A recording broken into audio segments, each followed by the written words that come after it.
heads up. There's a game happening today. My guest and I, we're going to be playing it throughout the entire episode. I'm not going to tell you what it is. I'm not going to explain it. All you have to do is watch this episode, follow along, and see if you can pick up on it.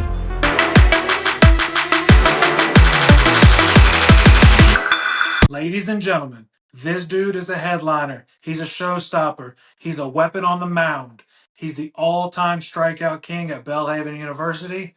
He's a right-handed menace on the mound from Slidell, Louisiana. CCS Pitcher of the Year, multiple-time All-American, Golden Spikes watch list, Ferris Trophy finalist, one of the most dominant arms in the program's history. Now, he's bringing that same edge and swagger to the banana ball. Number 17 for your Texas Tailgaters, Brett Sanchez. Welcome to the podcast, Brett. Thank you for having me. It's honestly a weird story. So my best friend growing up was committed to Belhaven, and I was looking to transfer from the school I was at. I went up north, didn't like the cold, so he was trying to get me to go to Belhaven, and I wanted to go to Nichols. Nichols was talking to me a little bit during the summer, and I wound up pitching a game that I wasn't supposed to, and a conflict happened with the opposing team. Nichols never talked to me again after that. So I didn't have anywhere to go. There was 2 weeks before school started, and I was like, you know what? Give Belhaven's coach a call and see if he's interested in having me. And at the time, it was Kyle Palmer and Chris Clark. Not Chris Clark. Oh my God, Josh Clark. And he's actually just left Hines. And they were like, yeah, we'll have him. So, I mean, I got admitted to Belhaven with 3 days before school started. So it was a super late thing, and I had never even heard of Belhaven before. And it's, yeah, it's a super small school in Jackson, Mississippi. I mean, there's 3 schools. Like, I'd heard of Millsaps before just because some of my teammates had offers from Millsaps, but nobody ever had any offers from Belhaven. So I had no idea what Belhaven was. I didn't know what level. I didn't know nothing. I didn't know the colors, which I'm not a huge fan of green, and I had to wear green my whole career. Yeah, this jersey back here is mine from Belhaven, and the colors were tough when we had to wear the gold color. I'm old enough that I actually went there when it was actually Belhaven College, and not university. I was the last graduating class of the college, and that's when they revealed the new logo and that they were changing to the university name. Um, yeah, our budget was so small at the time. I remember our coach, Coach Lee, actually bought UAB's travel uniforms because they were the same colors as us at the time, and all it said was Blazers. So we were able to use their stuff rather than having to purchase new equipment. I mean, at least, you were getting D1 stuff though, so it was nice stuff. It was used. But fun fact, I actually have a chair downstairs in my house that says Belhaven College.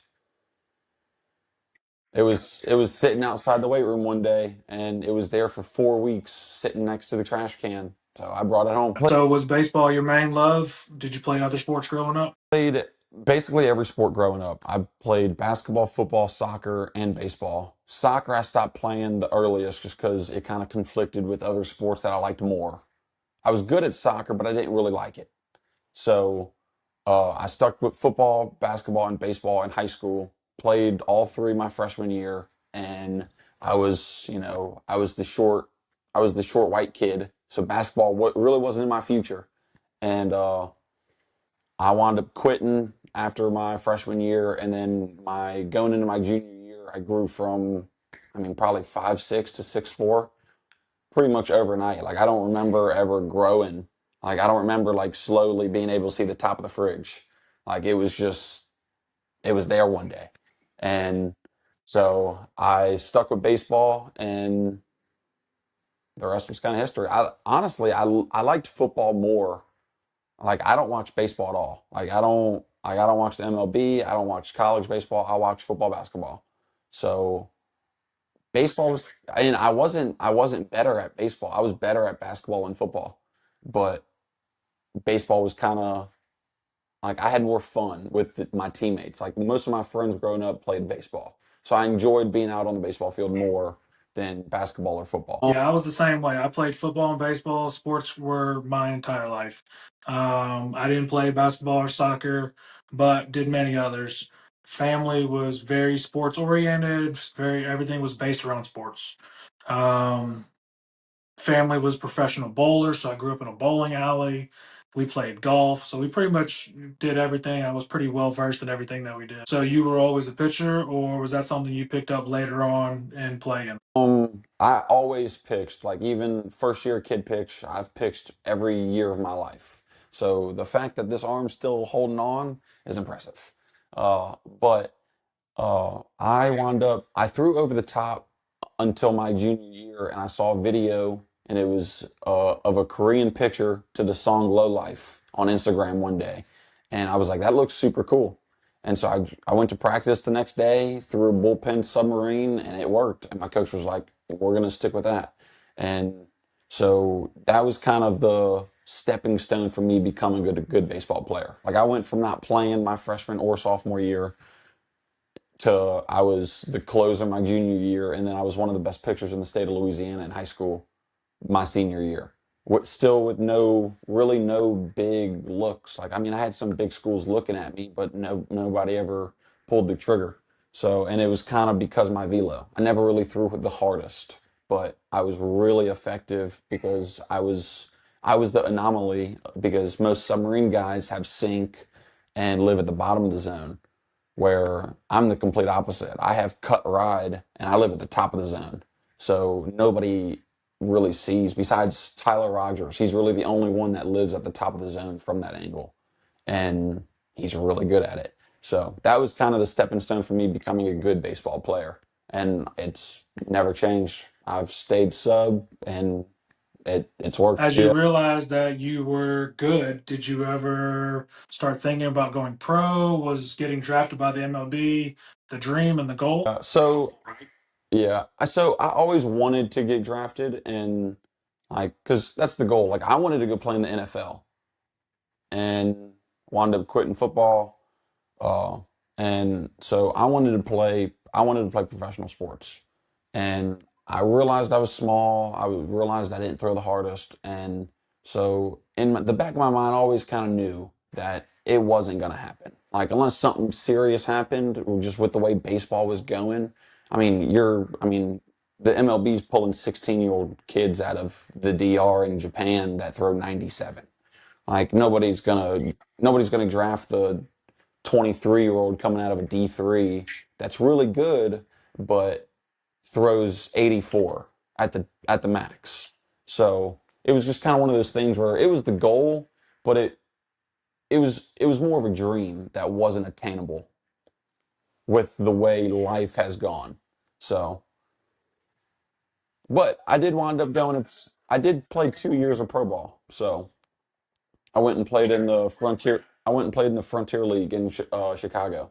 So, uh, and I was a Okay, yeah, the Frontier League just came here in Pearl, Mississippi, in our Double A stadium where the Mississippi Braves played, and we absolutely love it and can't believe it that they're no longer with us. But it's cool to see the Frontier guys really just play, and I can't really remember the team name. Yep, it's the Mud Monsters.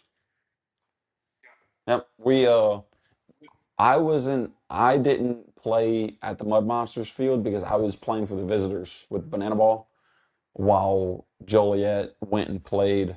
But the Mud Monsters came to Joliet while I was in Joliet after the Visitors, and we played them. And I know a couple guys on that team, like Braylon Skinner from Mississippi State. I knew him because one of my good friends at Belhaven was really good friends with him, and he came to Smith Wills and took live ABs off of me while my second year at Belhaven, while he was still at Mississippi State. Old Smith Wells Stadium. Was that one of the things that maybe impressed you when coming to Belhaven? Because for those that don't know, Belhaven's a small campus, small school on a small campus inside the middle of the city. And there's not really room for stadiums or growth or fields or anything like that. So we played on mostly city fields. I was impressed that the baseball field team got such a nice stadium. I mean, that stadium holds over 5,000 people. It used to be the Jackson Generals. which was like a double A team for the Houston Astros back in the 90s. So y'all having that kind of facility was really cool compared to us. So yeah, so it was one of those things where like I didn't know anything going into it. I went to an NAIA school in South Dakota, and we had our own field, but it wasn't nice by any means.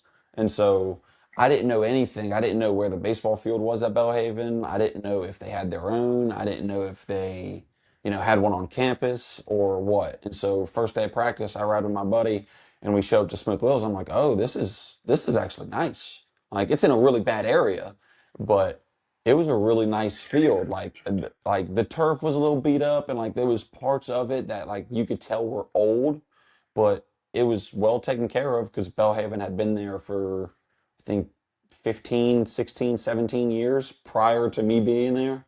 So, and then halfway through, uh uh who is it? Tougaloo, they wound up burning their field.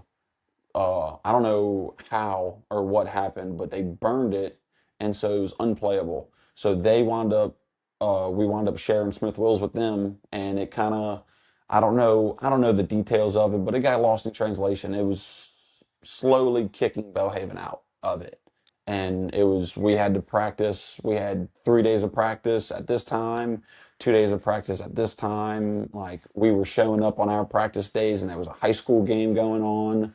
It's like we have this time slot, like, and so we wound up leaving Smith Wills entirely. And I remember we lost 9 games in a row to start the season, or we went like 1-8. We always started the season terrible. I don't know why, but we went 17 straight games winning without a field. We didn't practice. We didn't take ground balls. We were practicing on Belhaven's football field, which I don't know if you've seen the new football field. It's not the old one across from Chapel. It's on campus by the weight room. Super nice, but you ain't practicing baseball on it. Like we were practicing on a football field and then going and play a 3-game series against the number 2 team in our conference on a dirt field. Like, and we kind of embraced the adversity of that season and wound up breaking off 17 in a row while only having one practice on a baseball field that entire year, that entire time. That brings me back. That makes me remember we used to have this same kind of troubles back when I was playing with our field. We played at Newell Field, which was on Riverside across from Chapel, and that was the city's field. So high school teams played on it. Any other kind of Pop Warner, anything the city needed, they were on that field. Luckily, it was turfed, so that helped keep it good. Uh, but we didn't have access to it. We had to schedule everything, and we couldn't just go play or go do skills or drills or 7-on-7s or anything like that because it was locked up. And they obviously had to keep it locked up because of the area and stuff like that. Um, but yeah, we snuck in there and just hoped security didn't take their golf cart around to see us in there playing. So yeah, it was good times. I mean, it's been almost 15 years since I left the school as a coach, and almost 20 years since being a player in 2007. So much has changed, and I love to see the growth and the money being poured into the sports facilities and things like that with the new stadium. That's where the stadium is now. It used to be just a grass bowl that we called the bowl, and that's where the soccer team played. And then we were across the parking lot on the other side where we was basically just a grass field that butted up to the pond over there in the corner by the dorm. 15 years ain't that long ago. But yeah, now that old behind the scoreboard, it's a track with a like practice football field or soccer field. Like if the soccer team goes and plays a team that has a grass field, they'll go practice down there. And same thing with the football team. And then it's the track. So uh, I don't know if the fountain is this like if they filled in the fountain back there or if it was just always that far to the right, but there's only one fountain and I actually jumped into it after losing a pool game in in the dorms. And it's not the cleanest pond, I can tell you that. That is not a clean pond. So when you get to Belhaven and you start having success, what's your motivation? What are your goals? Are your goals to break records? Are they what is your mindset? So the career success wound up not being anything part of the plan. I kind of like I was worried I was going to go in and not even be a starter just because, like, I was, you're transferring in. I'm sure you did this with football whenever you transferred to Belhaven. You were looking to see if they had your position, if he was leaving, how good he was. And Belhaven had three starters that were all returning and didn't do terrible. And so I was like, man, I might not even play. Like, and came in and I was made a leader after the first semester as the new guy and wound up starting game two of uh we played two games on Friday and I would start the second one, which was the 9 inning game. And so I kind of I threw a lot of complete games in high school, but they were 7 inning games, and my high school was really good where we really only played 5 innings most of the time. And so I never in a million years thought I would be throwing 11 inning complete games at Belhaven with 160 pitches. Like that's just never like that was never a cross in my mind. And like throughout the whole thing, like I set like season goals, but career, like I didn't really start thinking about breaking records or anything until probably until I broke that first record. I think I broke the shutout record. Uh and I was like, okay, that's cool. Like let's see how close I am to other things. And I'm like, oh, like I need like one complete game 50 strikeouts and 3 wins, and I still have 2 years to do it. I'm like, okay, I'm going to shatter these records. Just a reminder for y'all that are still listening, the game is still being played. Y'all have not missed anything. Have you caught on to what the game is yet? Stay tuned. We got plenty more. Were there any moments where you felt like you needed to shine and the team really, really needed you? So two stick out to me, one for a positive, one for a negative. My first one was against Howard Payne. It was probably one of the worst games I had ever had physically. Like I felt terrible. Like I wasn't sick or nothing, but my shoulder, I have a torn labrum, slap tear. I tore my freshman year of college, and so it doesn't really affect me that much, but there's days where like I wake up and it's just not it. And that was one of them. I woke up and didn't feel good. And it was the third inning and my assistant coach walks up to me and was like, Brett, just get us to the fifth. Like just we'll get a lead, just get us to the fifth. Well, 8 innings later and I'm on the mound for the bottom of the 11th inning and my pitch counts at 156 and I'm like and I'm dying, like I couldn't lift my arm past this the next day. And you don't like back in the day, Bob Gibson and all these old guys are throwing every day and throwing 180 pitches and it was normal. Nowadays you watch an MLB game, you get to the 100 pitch mark and they're like, whoa, like this guy's had a lot of pitches. And 156 pitches is a lot of pitches. And we wound up, I mean, extra innings, I wound up finishing the game and uh, wound up getting the win. But I mean, it was just one of those where like, I just had to tough it out and, you know, deliver in a time where I didn't want to at all. And then the other one was, uh, my last year at Belhaven, we were playing LaGrange, who the year before I gave up 4 runs, two earned, two unearned, got the loss, and kind of they were the better team. They were the number two team in the country the year before.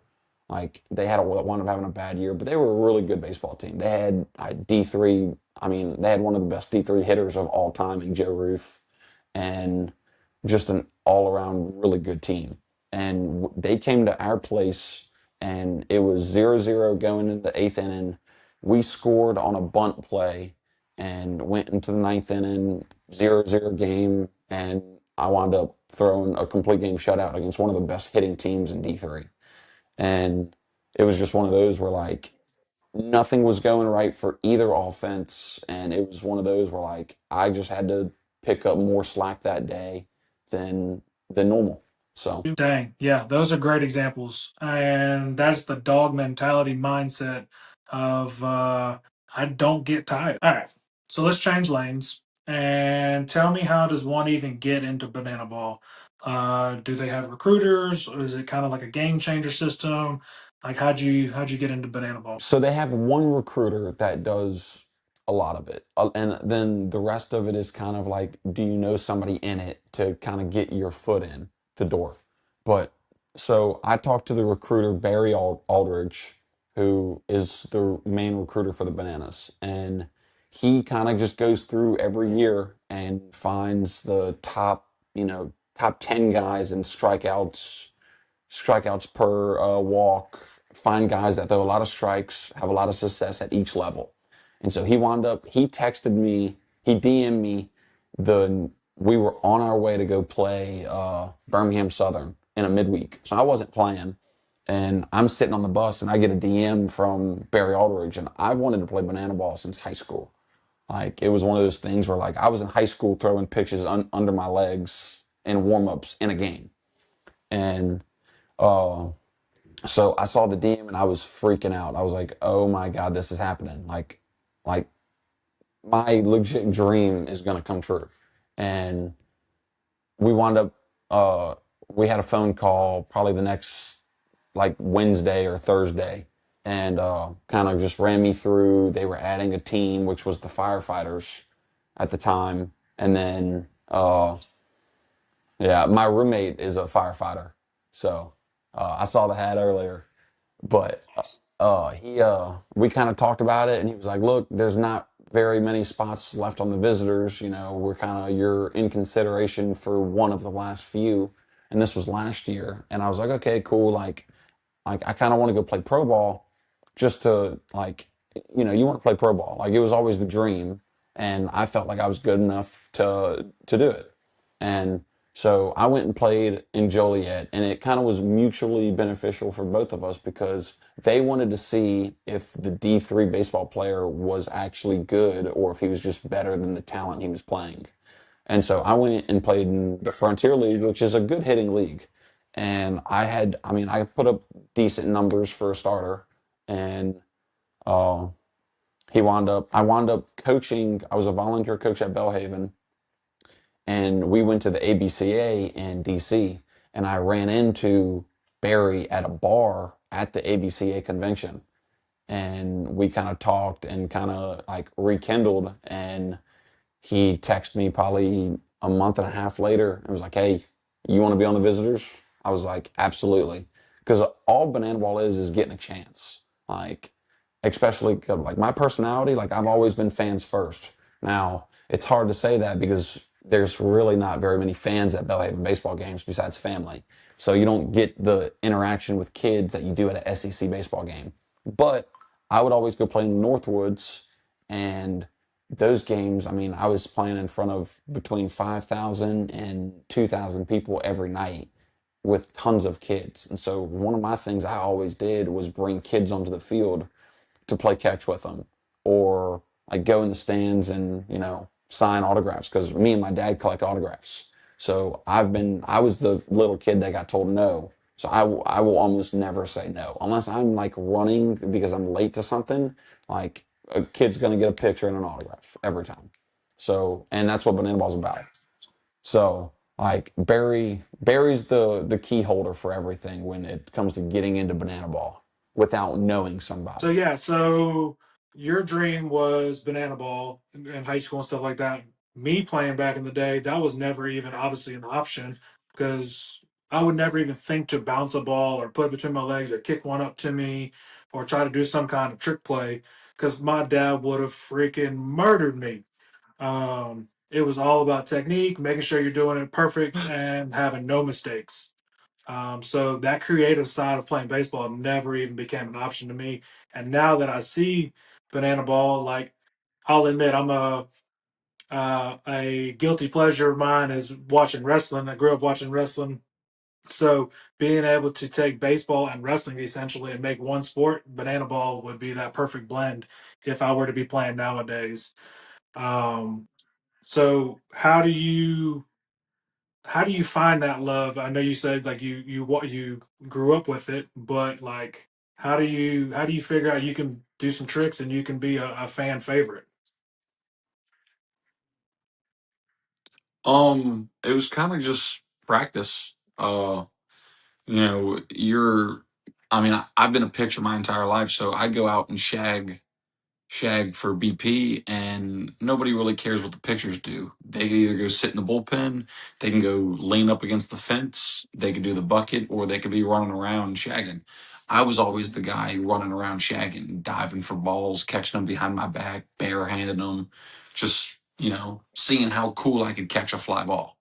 And and also being a PO, I had plenty of time. Hacky sack really helped. I like one of the trick plays that I'm bringing into the 2026 World Tour is I want to be the first person to start with the ball on the ground and soccer kick it up to myself in different ways. I posted a video and I think I came up with 17 different ways to do that one trick.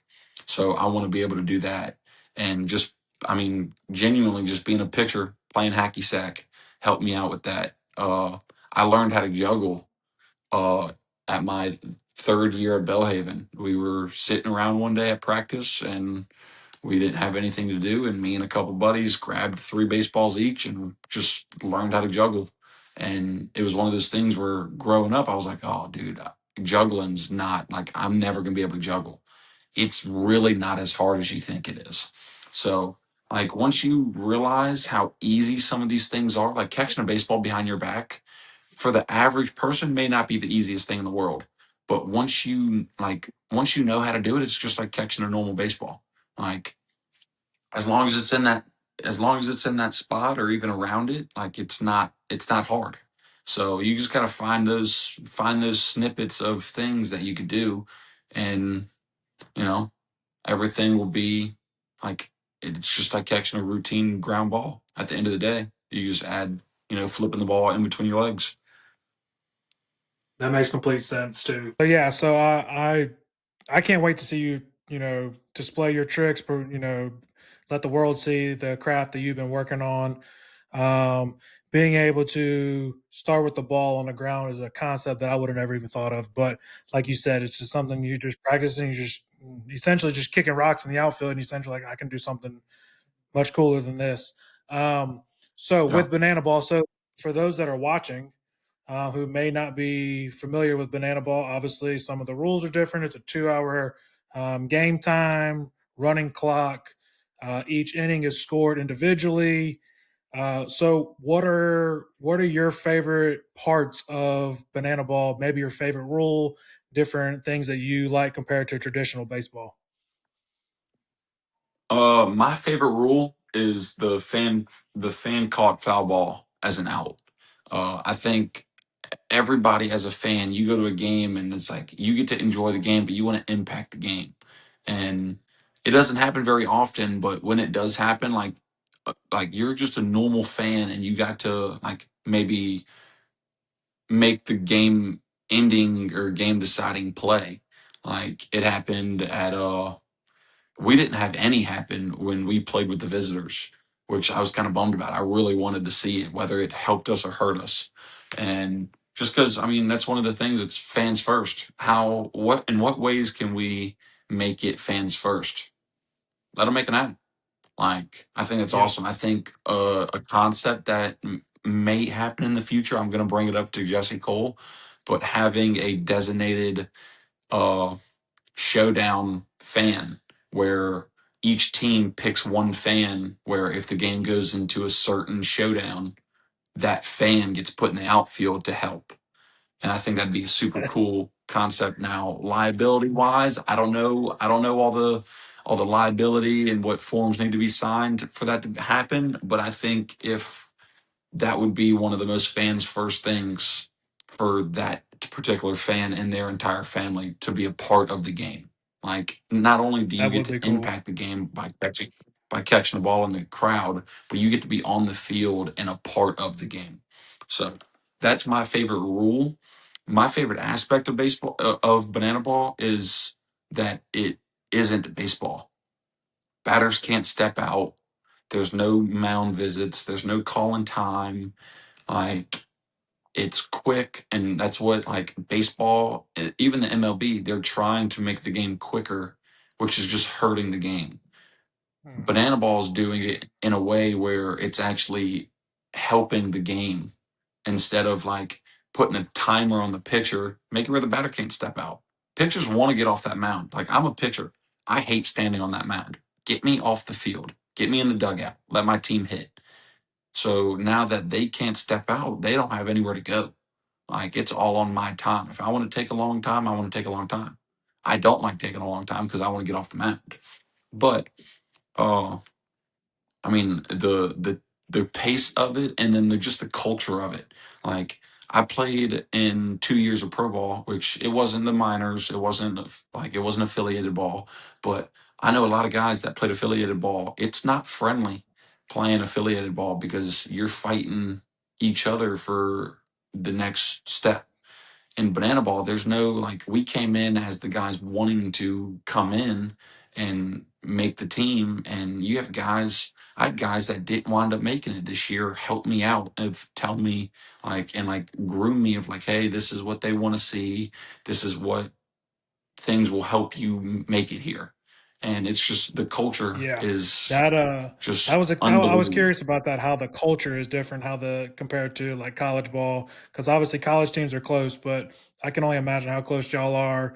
Just being on the road so much and that locker room mentality of just a brotherhood. Yeah. Uh like it's crazy because like a lot of the travel doesn't happen together. We take commercial flights, so you could travel with 4 people on your team and 8 people on the team that you're playing, or you could travel with 40 people, or you could be the only person on a flight. So, like the traveling, you're not really like guaranteed to be with, the team, but like outside of that, like practice, all the teams practice together. Like I've been going to the field since January 1st, and my throwing partner is a coconut. And I hit fungo 2 days ago for guys that are on the bananas, on the coconuts, on the party animals, like everybody is together. So like although you're separated into teams, it's still one organization. Like it's not like the Red Sox playing the Yankees whenever it's the party animals playing the bananas. Like those guys are in the same locker room, like and the competitiveness on the field is there, and they want to win, but as soon as the game's over, it's over.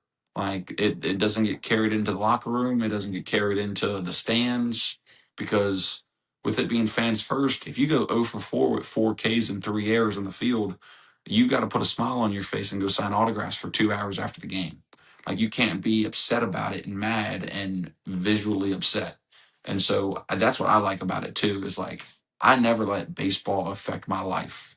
Like I didn't lose a baseball game and then go be mean to my girlfriend after. Like my girlfriend didn't hit a home run off of me. Like she didn't do anything. So like why take it out on the people that didn't do it? Like baseball's a game, and banana ball really embraces that it's a game. It's also a job, like it's our job, but it's our job to entertain and put on a good performance while also playing the baseball game. So, Yeah. That's the perfect mindset to have too, because that was something that I struggled with when I was playing, was being able to be an entertainer and treat it as a game and not wrap myself so much into my performance.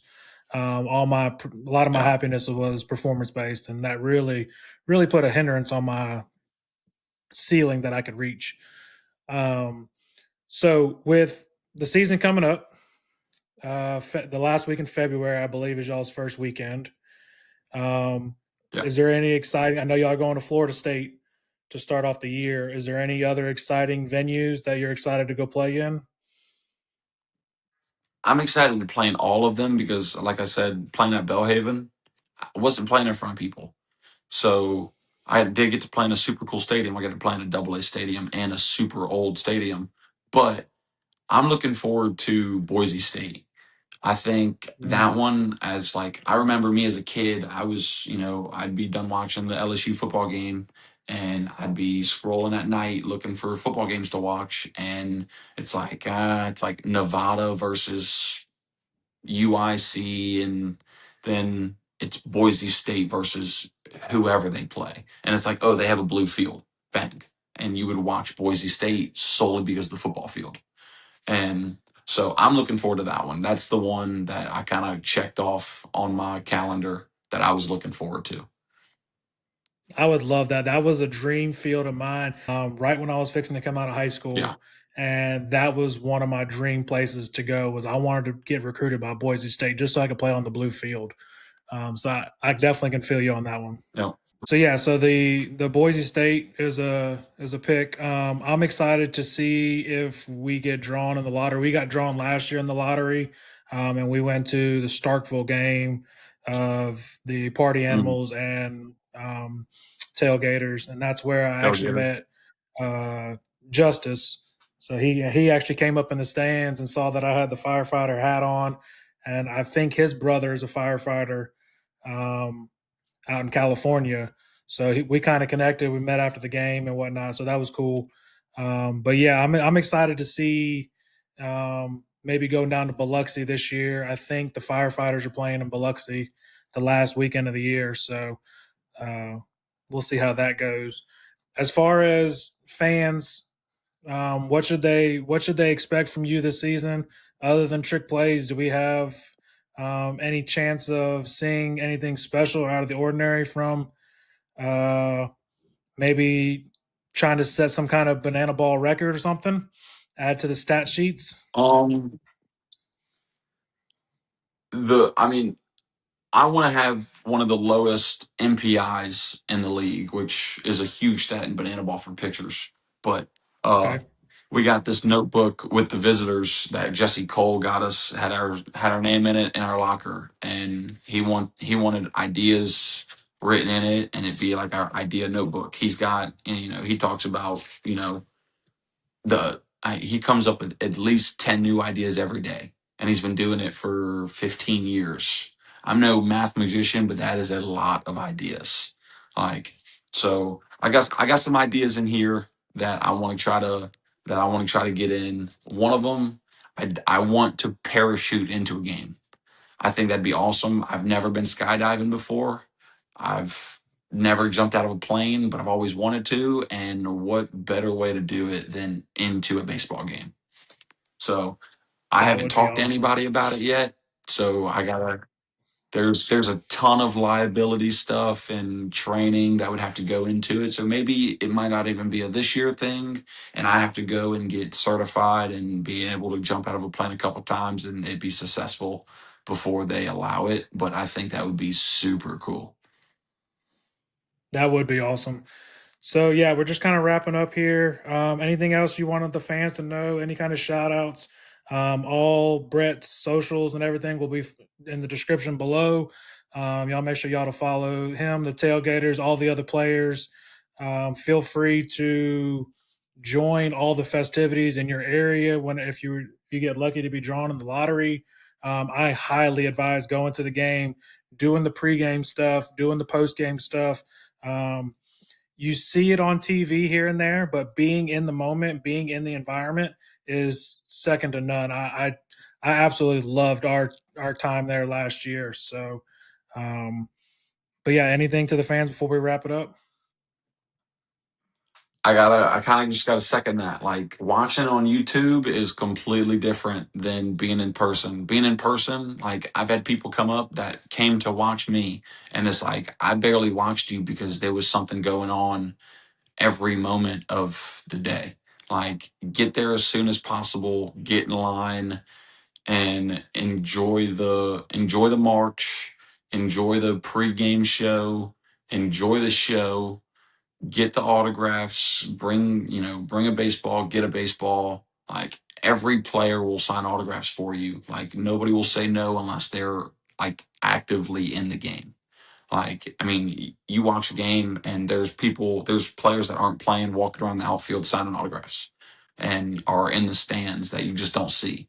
So one of the big things for us, go to that top level of the stadium where they're not as close to the action, where the game might not be as cool for them. Go make a moment. So, uh, but yeah, go to a game, enjoy it, and experience it at least one time. Like being from New Orleans, it's like Mardi Gras. Mardi Gras is awesome. I don't go every year. You got to go at least one time in your life. You got to go to one banana ball game. And if you love it, go to more. If it's not for you, it's okay. Like some people, it's not for. Some people love baseball. My girlfriend's grandpa would go to games, like my college games, watch my pro games, watch my college games online, and then watch the first banana ball game that I was in. And he was like, "This isn't for me." But he's also the type of guy that watches the Braves game with his TV completely muted, doesn't like the commentary, doesn't like the announcers, and just wants to watch the baseball game. So banana ball's not for everybody. But if you like the entertainment side of things and the sport of baseball, you'll have a blast. So I agree. Well, I much appreciate you coming on. I know we worked through some technical difficulties and whatnot that the people may or may not get to witness. But we did play a game. I know I dropped a couple, so I knew some of from previous videos you've done. You enjoy music a lot, and one of your favorite artists is, obviously Kevin Gates. Lil Wayne is one of my favorites that we share. So we were kind of dropping some song titles throughout. Anybody that stayed through the podcast, this episode, comment down below how many of those titles and lyrics and stuff you've picked up on that we maybe have dropped. I'm going to do a giveaway. I'm going to get some Tailgaters merch. I'm going to give a hat away, and I'm going to give a T-shirt away to two lucky people who comment. The descriptions of how to enter will be below. Also on my socials on Instagram on how to be entered for the giveaway, and try to provide that fan first experience here for this episode. So, Brett, I much appreciate it. Good luck this season. Hopefully, we reconnect, and maybe in the off season we'll get on a golf course or something together. I would love that. I love golf. Thank you for having me. And shout out Belhaven for bringing us together. As we're going to sign off on every episode, everybody goes home in the firehouse.